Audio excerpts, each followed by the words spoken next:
ओं ह्रीं भुवनेश्वर्यै नमो नमः।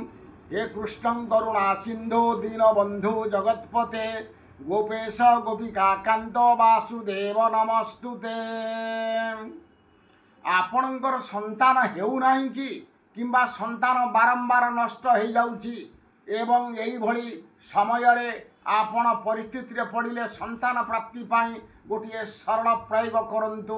अक्टोबर 16 तारीख गुरुवार संध्या 6:45 समय रे यही प्रयोग करंतु। आपण घरे गोटे टूल रखंतु, हलदिया कपड़ा पकांतु, आंठुआ गोपालंकर गोटे मूर्ति स्थापन करंतु, गोटे भुजपत्र रखंतु, ताबिज रखंतु, घिओ दीप लगांतु, पंचामृत गंगा जल धूप दीप नैवेद्य स्थापन करंतु, डालिंब काठी अष्टगंध चंदन रखंतु।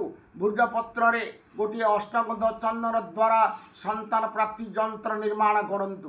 ताकू कबत भितर ताबिज भितर पुरांतु। पुरी सारा पर षोडशोपचार पूजा करंतु। गोपाल को पूजा सरीगला गोटे मंत्र मु डाकुची, यही मंत्र को 108 जप करंतु।